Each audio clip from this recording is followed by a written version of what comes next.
today I'm going to share with you 3 crazy simple setup tips with your iron that I just see golfers not doing still to this day, and they're so simple and they'll save you shots and help you hit more greens that I'm just shocked that people aren't doing these. So let's stop not doing them and follow these really simple 3 tips. Number 1, your whole setup is governed by how you put this club on the ground. So for instance, I do see a lot of amateurs still with the toe end of the club way up in the air. That lowers the handle. That gets me either bending over more from the waist or leaning over more with my back. It also makes it very hard for me to create really good strikes with my club because I actually struck that one quite well, but I had to really bury the heel in the ground. So you can see if I get the toe up in the air here, getting it out of the blue spot, which is say the middle of my club, that's too high. It's hitting way up the ball. So what I'm gonna have to do is start hitting it down in this spot on my club, down towards the neck. Who wants to be threatening hitting this part of the club? We don't want any of that. We need to think about getting this club flatter on the ground at setup. So we're kind of about there. It's like a penny piece under here, a 2 penny, a whatever you call a dime, is it in America? Just one of those little copper ones goes under the club to about kind of this point at the most. Fractionally toed up, and I actually prefer flat compared to any of this. And the reason we see toe end up is often because postures are not so good and they're built around this setup, so we want that to stop.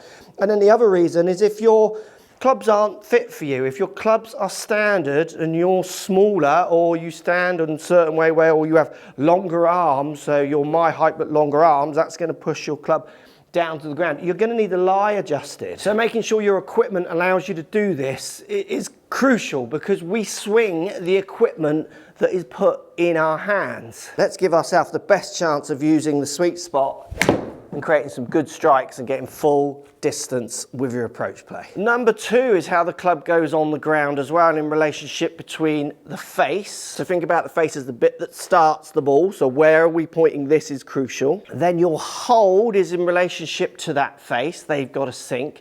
But in turn, the handle lean or not is in relationship to where the face points. Because if I set my grip on nice and standard here, so it's all good and textbook, and I just push the handle forward to where it should be with this club, it starts pointing my face right. These things have to all sync up. And with the students I see coming in, new students, it's still a huge issue where they don't sync them up. So think about this. I'm going to point the face where I want the ball to start, but I'm doing it in relationship to where the handle is. I'm not going to point the face where I want the ball to start and then advance the handle to wherever that needs to be, then hold it. What I'm going to do is point the face where I want the ball to start with the handle set up towards my lead leg, and there's your checkpoint. You want it opposite the thigh, inside of your lead leg. And my hands are then in sync to that position, meaning my grip is in sync, because if I hold it here with a perfect grip, move everything back, my grip's now in a completely different position, and I'm going to hit horrible off to the right shots because I've just not synced any of that up. So if you're doing it down by the ball or you're doing it in the air, lots of people will put their hands on the club with the club in the air. Make sure you've got the handle lean with the face and the grip all synced up to make sure your setup is actually working for you and not getting all skew-if. Skew-if's a great word, isn't it? With this common, cheap mistake. Let other people make it. You want to get better, let's stop doing that. And the last one, which is also dictated by how we put this club on the floor, is our posture, how we stand. How do you want to stand to this golf ball to make sure you can swing, move, get energy into the ball with some level of control of direction. Now, the biggest mistake I see, believe it or not, is over posturing. It's over posturing the posture. So I'm going to get my club a little flatter on the floor with my irons. I've got my hold set up to my handle lean.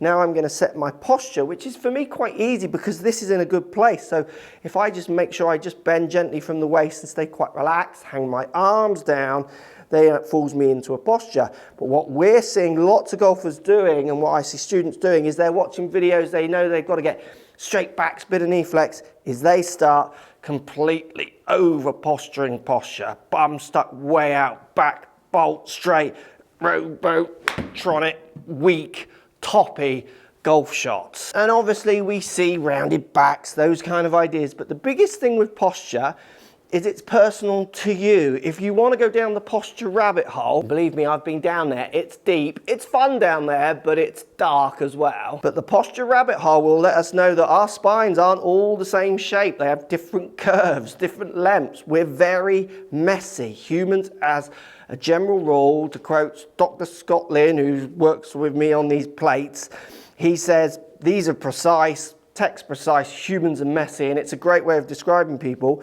You can't just have the one given posture for all golfers. Your posture has to allow you to move. It has to allow you to twist and turn at speed. It has to allow you to push down and push up. It has to allow you to brace and brace for certain movements. It can't be a one posture for all golfers. So let's make sure in our postures that our arms are relatively relaxed. Make sure our chest and shoulders are relatively relaxed. Our lower body is, you couldn't stand there all day because you're leaning forward, so it is stretching you out a little bit, but it's relaxed. Let's get rid of the over postures. I like seeing relaxed curves more than I like seeing rigid, locked, stiff, over taut postures. Little bit of bend from the waist. Allow your arms just to gently hang, and hopefully that will coordinate with your fit club, with the handle in the right place, relationship to hold and face. We've got good strikes waiting to happen from here. Like, you've got every right to hit good shots from there. A little bonus tip for you, make sure you get the system that you use working for you. And it's important that you have a system that you repeat each time. So if it's picking the club up in the air and doing it, putting the club down by the ball and doing it and setting it up, make it private and personal for you to make sure you get into your positions each time. If it's doing it all at once, so arms up in the air, and then as this comes down, so I've synced this all up, I know if I bend from my waist at a good amount, I'm going to get that club relatively flat on the floor. All these 3 points are really linked, but having a system is something that I work on with my students at any level, and it absolutely helps them repeat so they don't make the same errors over and over again. And there's loads of little systems you can use in golf, and I've got a system here in this video which is really helping a lot of golfers not hit loose shots by just missing points out. If you want to know how to apply this system, this one's great.